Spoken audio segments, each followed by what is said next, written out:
Éternel, notre Dieu, notre Père, que ton nom soit béni. En vérité, Seigneur, c'est en ton nom que nous sommes debout. La Bible déclare que c'est par la grâce que vous êtes sauvés par le moyen de la foi. Seigneur, nous ne sommes pas ce que nous sommes par notre habileté, par notre capacité, par notre don, mais par Jésus, nous avons la victoire. Nous n'avons rien de bon en nous, nous n'avons pas de méthode, nous n'avons pas de technique, mais nous savons que notre victoire n'est pas un objet, notre victoire n'est pas une méthode et une stratégie. Notre victoire, c'est Jésus. Notre victoire est Jésus. Notre victoire est Jésus. À toi seul toute la gloire. À toi seul toute la gloire. Que je diminue, que toi seul sois élevé. Au nom de notre Seigneur Jésus-Christ, nous te prions. Amen. Est-ce qu'on peut pousser un cri de joie à l'endroit de notre Dieu? Veuillez vous asseoir.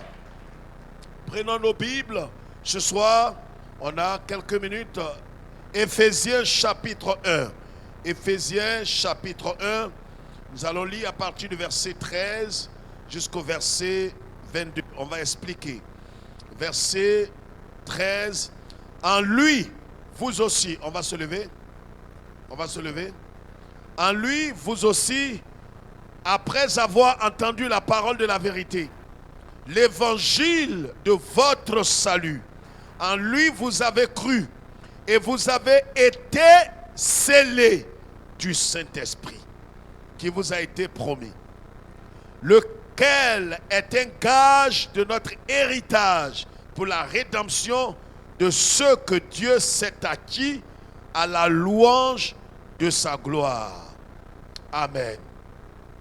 C'est pourquoi moi aussi, ayant entendu parler de votre foi au Seigneur Jésus et de votre charité pour tous les saints, je ne sais de rendre grâce pour vous, faisant mention de vous dans mes prières, afin que, voilà ce qui nous intéresse. J'aimerais que ce soir, frères et sœurs, vous tous qui nous suivez, et vous qui êtes ici présents, nous comprenions le mystère de Christ. Amen. Afin que le Dieu de notre Seigneur Jésus-Christ, le Père de gloire, vous donne. Voyez? Afin que le Dieu de notre Seigneur Jésus-Christ, le Père de gloire, vous donne un esprit de sagesse et de révélation dans sa connaissance, et qu'il illumine les yeux de votre cœur pour que vous sachiez quelle est l'espérance qui s'attache à son appel, quelle est la richesse de la gloire de son héritage qu'il réserve aux saints. Lis-nous, pasteur, le verset 19 jusqu'à 22. Et quelle est envers nous qui croyons l'infinie grandeur de sa puissance, se manifestant avec efficacité par la vertu de sa force. Par la vertu de sa force. Soulignez ça dans votre Bible et je vais vous expliquer ce que ça veut dire.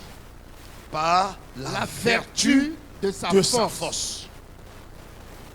Il l'a déployé en Christ. Il l'a déployé pas à côté de Christ, mais il a déployé toutes ces choses en Christ, dans le corps de Christ, dans le Seigneur Jésus-Christ. C'est à l'intérieur de lui que le Père a déployé tout ça.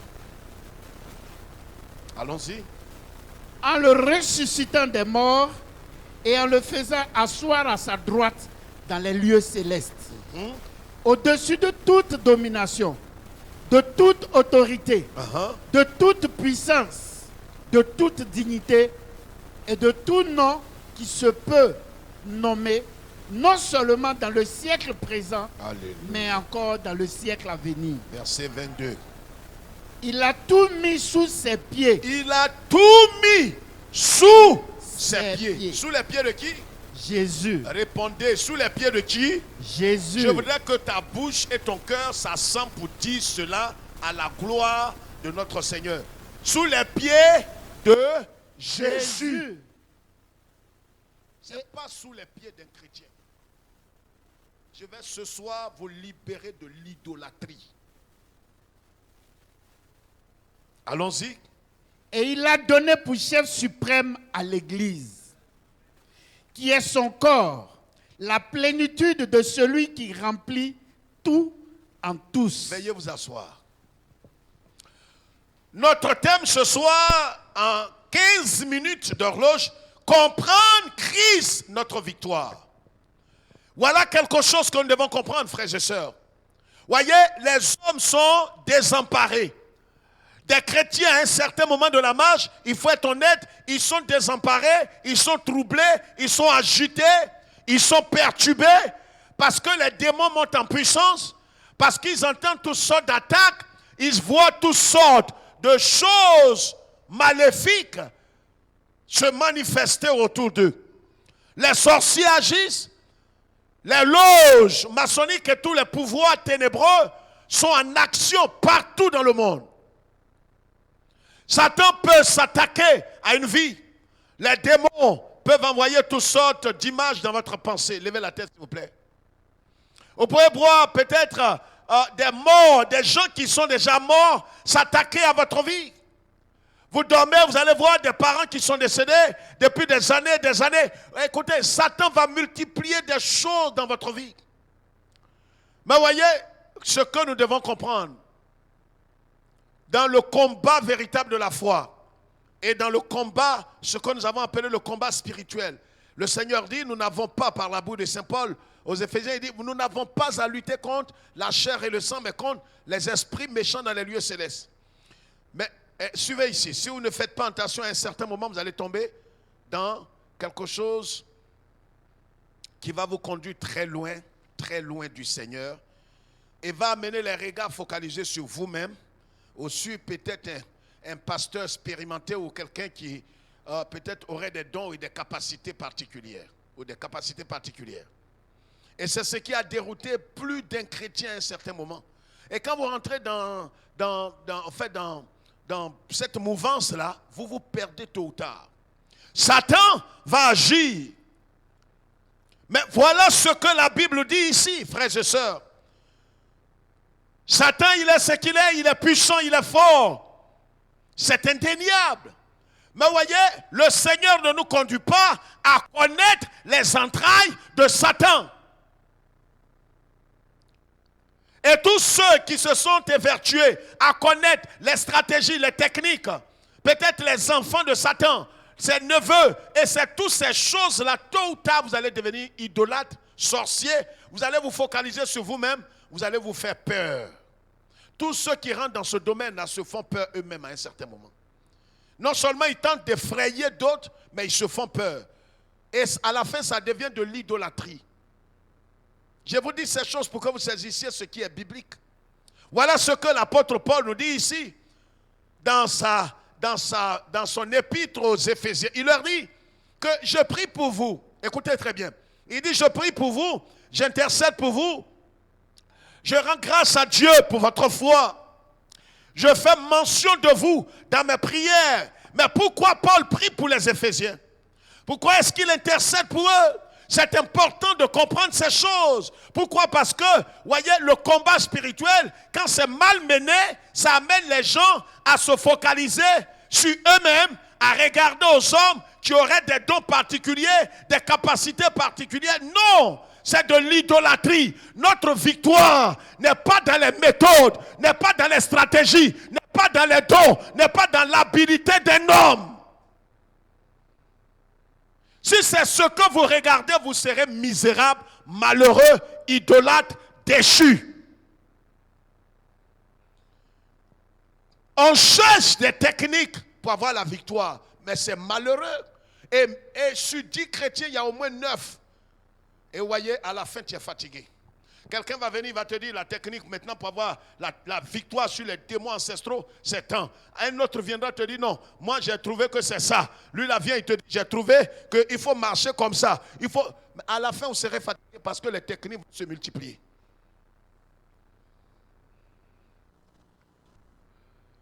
Il n'y a pas un chrétien qui vient à Christ qui ne passe pas par là. On est tous séduits. Mais à un certain moment, tu es fatigué. À la fin, tu commences à regarder les hommes. À la fin même, pour certains, les hommes deviennent des ennemis. Parce qu'on te dit que s'il ne meurt pas, tu n'auras pas la victoire. Si celui-ci n'est pas retranché, à la fin, toi qui as été appelé par le Seigneur à aimer ton ennemi et ton prochain, tu vas commencer indirectement à haïr tes ennemis. Je voudrais vous apprendre pendant ce vendredi, par la grâce de Dieu, que notre victoire, ce que le Seigneur nous demande, c'est ce n'est pas de chercher la technicité, l'habileté, n'est pas de chercher les moyens, mais de connaître celui qui est au-dessus de tout, qui s'est assujetti, les autorités déchues, les principautés. C'est lui que nous devons chercher, nous devons le connaître. L'apôtre Paul dit, afin de connaître Christ.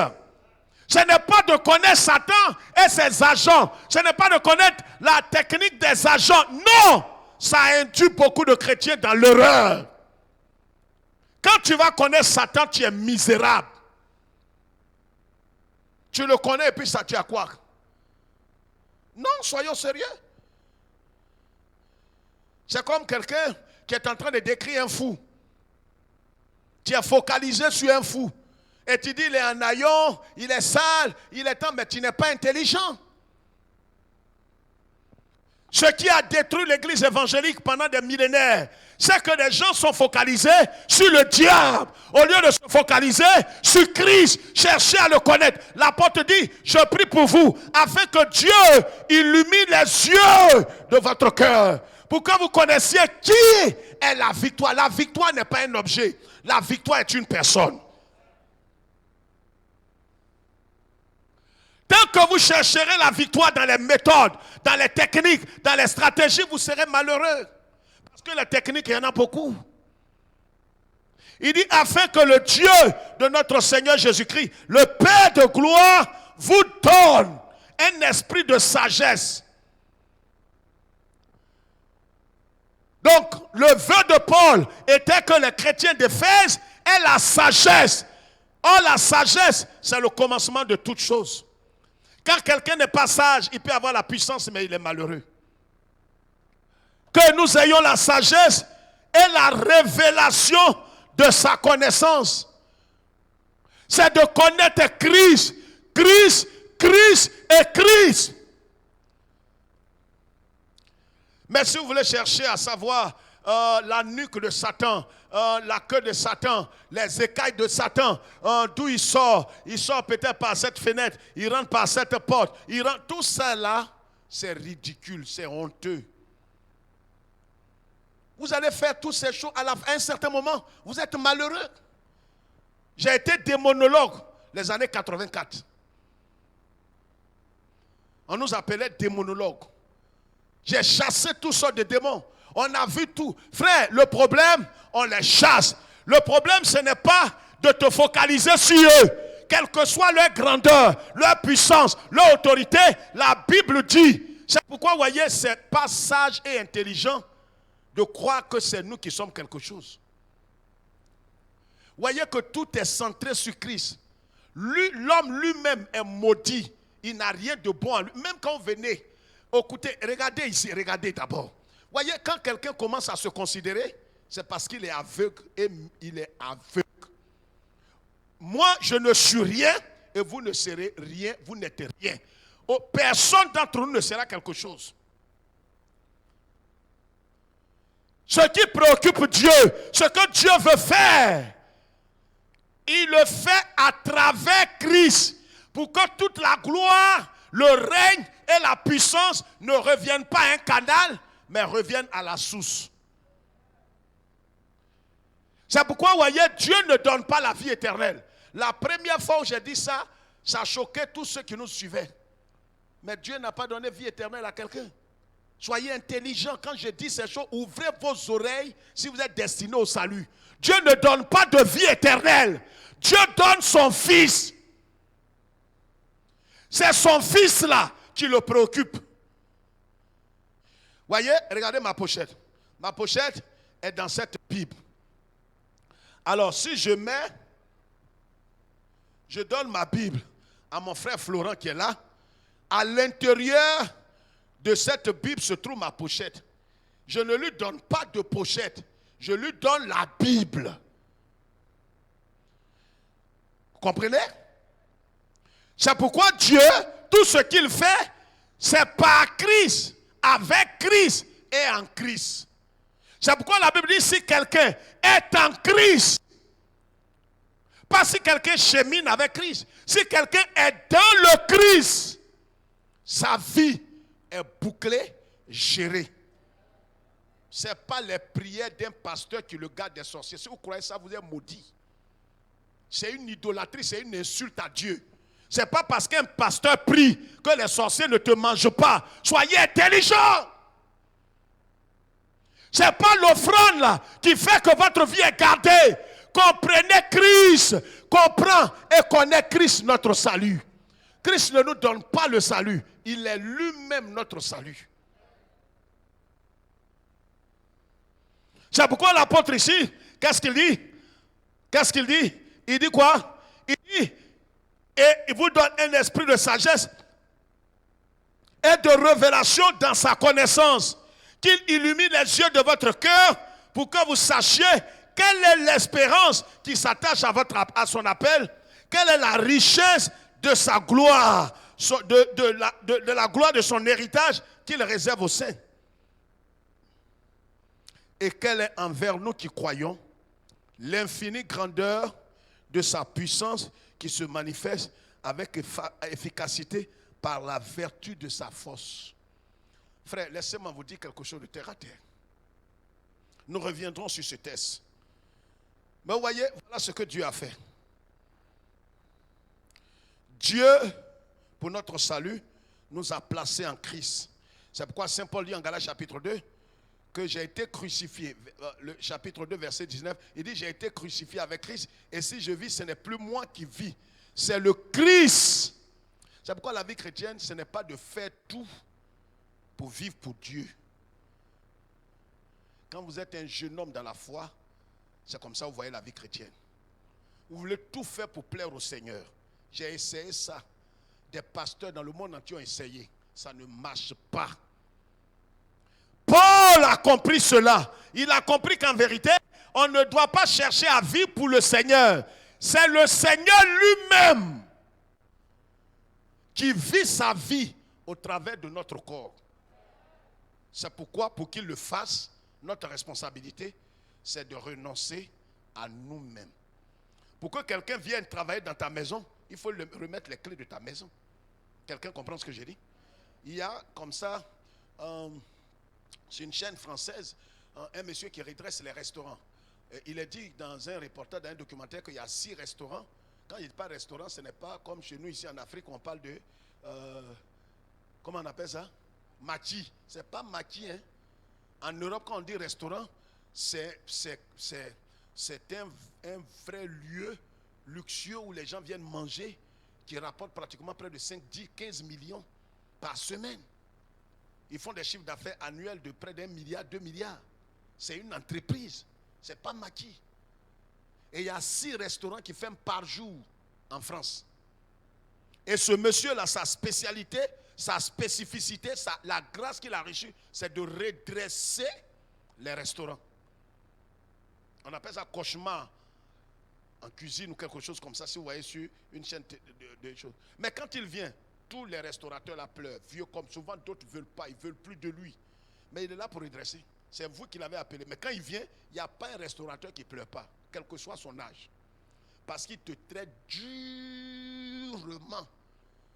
Vos bêtises, vous faisiez la saleté, il met tout à nu. Il tape sur la table. Et à la fin, pour redresser tout, il te dit, monsieur, donnez-moi la clé. C'est pourquoi c'est l'une des rares missions qui me plaît. Remettez-moi la clé. Et le Seigneur me dit, voilà ce que je vais nous faire dans votre vie. Tant qu'on ne lui a pas remis la clé de notre vie, c'est pourquoi le Seigneur dit, si quelqu'un veut me suivre, si quelqu'un veut marcher dans mes pas, quelqu'un veut le salut, quelqu'un veut hériter la vie éternelle, qu'il me remet les clés de sa vie. Renonce à l'autorité que tu as sur toi-même. C'est-à-dire, toi qui es là, tu dois être considéré comme cadavre. Tu n'as aucun droit sur toi pour pisser. Jésus doit te donner l'autorisation. Te laver, c'est Jésus qui doit décider. Comment tu vas manger, c'est Jésus qui doit. Tu ne t'appartiens plus. Si tu es d'accord, il prend les clés. Quand il prend les clés, vous ne venez plus là. Hein? Le monsieur là. Quand il prend les clés, vous ne venez plus. Le jour que vous venez, les anciennes choses sont passées. Le restaurant est relooké. Vous-même, quand vous rentrez, de toute façon vous avez pleuré quand il vous redressait. Vous pleurez de joie maintenant. Frère, c'est ce que Jésus fait dans ta vie. Quand tu lui remets les clés de ta vie, dis Seigneur, je renonce à ma dignité, je renonce à mes raisons, je renonce à mon manque de pardon, je renonce à tout, mauvais comme bon. Ce qui sent bon en toi là, c'est mauvais. Ce qui est mauvais là, est pire. Les gens disent non, moi je suis gentil de nature, j'ai des valeurs, tes valeurs c'est des bêtises. Il n'y a rien de bon en toi, tu es comme excrément humain. Il n'y a rien qu'on peut retirer. À moins que ce soit toi qui aimes manger quelque chose. Si tu aimes manger quelque chose d'un excrément humain, on peut manger quelque chose dedans? Dis-moi! Quand quelqu'un dit non, il y a quelque chose de bon en moi. Non, ce n'est pas sage. Il n'y a rien de bon. C'est ce que Paul dit en Romains 6 et Romains 7. Il dit en moi, il n'y a rien de bon. Je suis maudit. Pour ne pas que tu te tapes la poitrine pour dire moi-même, Jésus m'a fait comme ça, mais avant même, quand il était païen, j'étais bien. Quand tu étais païen, tu étais maudit. Tu étais excrément. Mets ça dans ta cervelle. Là, quand on parle, tu t'as pris poitrine pour dire moi, toi tu étais qui? Excrément. Et le Saint-Esprit dit par la bouche de Saint Paul, il dit, et c'est pas par la vertu de sa force. Ça veut dire que Dieu nous a placés en Christ et nous sommes morts avec Christ. Et quand Christ ressuscitait des morts, Dieu nous a fait, il nous a ressuscités avec Christ. Et tout ça, c'est Christ qu'on voit. Parce que nous, on est dans son corps, on est caché en lui. Donc, voyez, et c'est à lui que, il dit, il a tout mis. Le il est pour Dieu le Père, qui a tout mis sous les pieds de Jésus. Il a mis les démons, les sorciers, les puissances sataniques, la mort subite. Il a mis tout ça en bas des pieds de Jésus. J'ai dit, nous on est où? On est où? On est où ça? Quand on parle, tu me regardes, tu ne parles pas. On est caché où? Et on est caché en Jésus. Donc s'il est assis, on est assis ou bien on n'est pas assis? S'il se lève, on se lève ou bien on n'est pas debout? Alors s'il est assis, c'est que nous-mêmes, et la Bible dit qu'il nous a fait asseoir ensemble dans les lieux célestes. Ça veut dire que là où je suis, physiquement je suis ici, mais divinement parlant, je suis caché, et regarde ici, je suis caché dans le Christ. C'est pourquoi le Seigneur s'est révélé à Saint Paul pour dire, c'est pourquoi Paul comprend bien, il s'est révélé après, il dit, pourquoi me persécutes-tu? Il dit, mais Seigneur, ce n'est pas toi que je persécute les chrétiens nés de nouveau. Il dit, mais tu ne sais pas que je suis dans leur corps? Ils étaient en moi, maintenant moi je suis en eux. Par le Saint-Esprit, je suis rentré en eux. Je suis parti, mais je suis revenu en eux. Parce que le Saint-Esprit, c'est son esprit. Donc, là où se trouve ton esprit, c'est là que tu es. Il est en nous. C'est pourquoi quand le Saint-Esprit parle au nom de Jésus. Et, voyez, et quand le Seigneur dit, il dit, je viens bientôt. Qui parle? C'est Jésus qui parle. Mais c'est l'Esprit qui parle. Est-ce que c'est lui-même physiquement? Non, c'est son esprit. C'est pourquoi il parle lui-même au travers de son esprit. Donc la victoire, on ne peut pas avoir une seule victoire, on ne peut pas avoir une bride de vie, on ne peut pas avoir quelque chose. C'est le Christ. Tant qu'on n'a pas cette révélation, c'est pourquoi la Bible dit, mon peuple périt, pas parce que les démons sont forts, mais par ignorance, le manque d'épignoxis, la sagesse, la connaissance qui rend libre. C'est pourquoi la Bible dit, vous connaîtrez la vérité, et la vérité que vous avez connue là, c'est ce qui va vous rendre libre. Le problème dans l'église évangélique, c'est l'ignorance, les tares, la saleté qui est dans notre cervelle. Ce n'est pas parce que les démons sont forts. Ils ne sont pas plus forts que Jésus. Mais si nous tremblons, nous tombons, nous craignons, on est là, on voit le diable partout, ce n'est pas parce qu'il est fort, c'est simplement parce qu'on est ignorant de ce que nous sommes en Jésus. C'est pourquoi j'ai dit de comprendre Christ qui est notre victoire. Dieu ne nous donne pas de victoire. C'est pourquoi tu ne peux pas dire Seigneur, donne-moi la victoire. Non, c'est inintelligent. Il ne te donne pas de victoire. Il te donne Christ. Parce qu'il a tout enfoui en Christ. Donc c'est pourquoi la Bible dit quoi? Celui qui a le Fils, il a la vie. Celui qui n'a pas le Fils, il n'a pas la vie. Donc Dieu ne traite pas avec quelque chose dans le ciel et sur la terre. Il traite tout ce que Dieu fait, ce que Dieu a fait, ce que Dieu fera est en liaison avec son Fils. C'est pourquoi quand il a regardé à terre ici, il dit, celui-ci est mon Fils bien-aimé en qui j'ai mis toute mon affection. C'est pourquoi quand tu as Jésus, tu as tout. Il y a un monsieur aux États-Unis qui voulait voir le président. Il voulait rentrer à la Maison Blanche. Il a tenté pendant 5 ans. Il n'a pas pu. Et l'histoire dit qu'un jour, le fils du président jouait dans le jardin. Et il regardait le petit avec admiration jusqu'à le petit allait vers lui et dit, mais qu'est-ce que vous voulez, monsieur? Il dit, non, je vais sympathiser avec vous. Je vais voir ton papa. Il dit, tu ne peux pas voir mon papa? Mais écoute, si tu veux, deviens mon ami. Et quand j'ai lu cette histoire dans ce livre-là, ça m'a bouleversé. Le petit là, il propose au tonton là, 50 ans, d'être son ami. Viens là, accepte. Il fait quoi? Quand il a accepté et qu'ils ont commencé à sympathiser, le petit a discerné son honnêteté, sa sincérité. Un jour, il a pris tonton là. Il est allé dans la Maison Blanche. Les cadres là lui ont demandé qu'est-ce que tu fais. Ils ont pris. Il dit non, c'est mon ami. Il dit ah, d'accord, laissez entrer. À chaque fois, à chaque jour, il dit c'est mon ami. Laissez-le rentrer. Jusqu'à ce qu'ils arrivent dans ce qu'ils appellent la maison ovale. C'est-à-dire il y a un truc privé où on ne va pas là-bas. Son papa était en réunion. C'est son fils bien-aimé, petit là. Petit là est venu avec son camarade.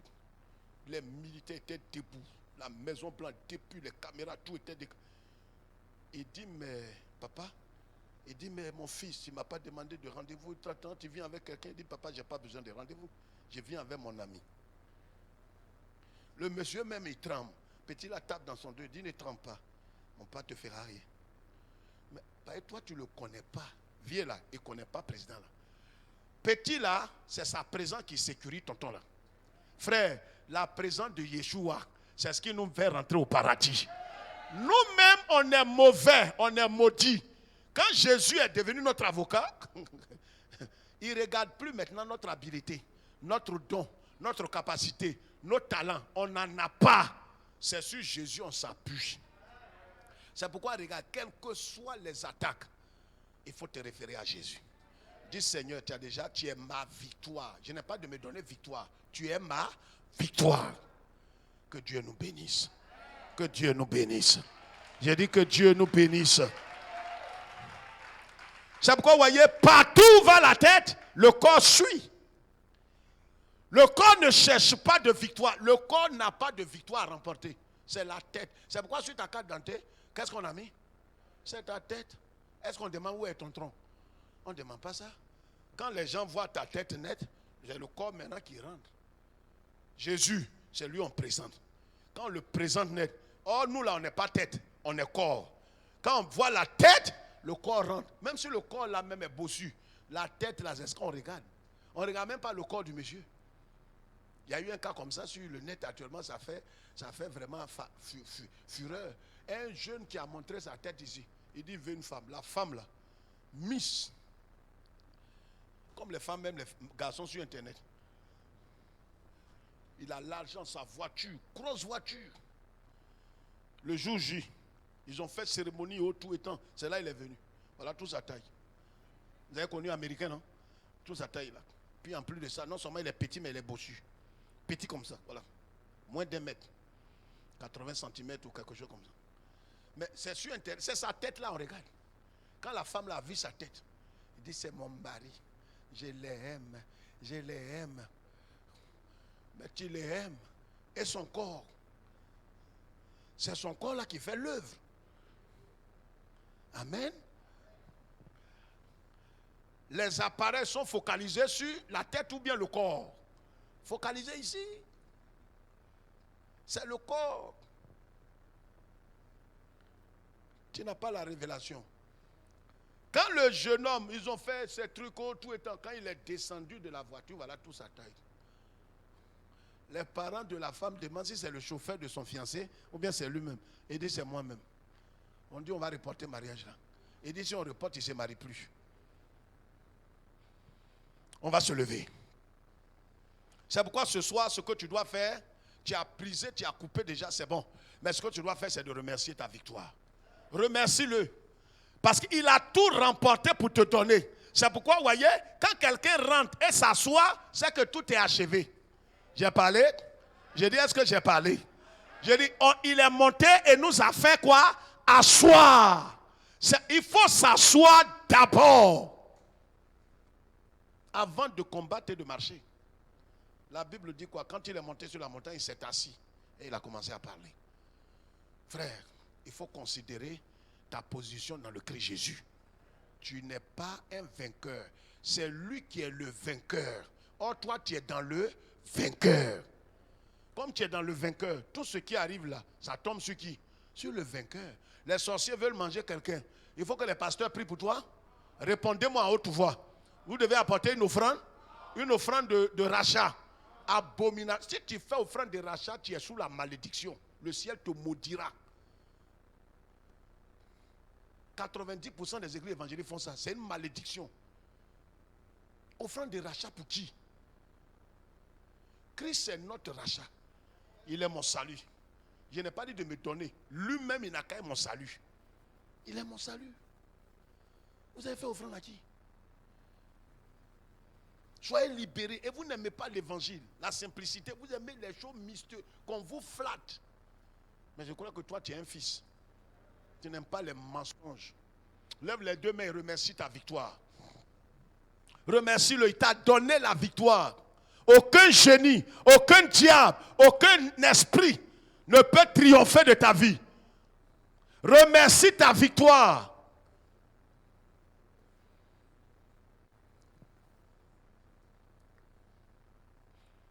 Comprendre Christ, notre victoire. Dieu ne nous donne pas la victoire. Il nous place en Christ comme notre victoire. Et dès l'instant où nous sommes devenus une seule plante avec lui, comme la Bible dit en Romains chapitre 6 et Romains chapitre 5, alors, ce n'est plus une question de talent, d'habileté, de don, mais c'est Christ lui-même qui est notre victoire. À toi seul toute la gloire, la puissance, la célébration, parce qu'en vérité, pendant longtemps, nous avons été ignorants. Nous avons souhaité que tu nous donnes la victoire pour que nous nous glorifions. Pour que nous disions, c'est vrai, c'est grâce à mon jeûne, c'est grâce à ma piété, c'est grâce à ma sainteté que j'ai eu la victoire. C'est vrai, ces choses sont indispensables. Mais nous avons compris que nous n'avons aucun mérite. Aucun mérite. Christ Jésus, tu es notre victoire. Nous ne combattons pas dans la défaite. Nous combattons pour te dire merci. Parce que tu as déjà remporté la victoire.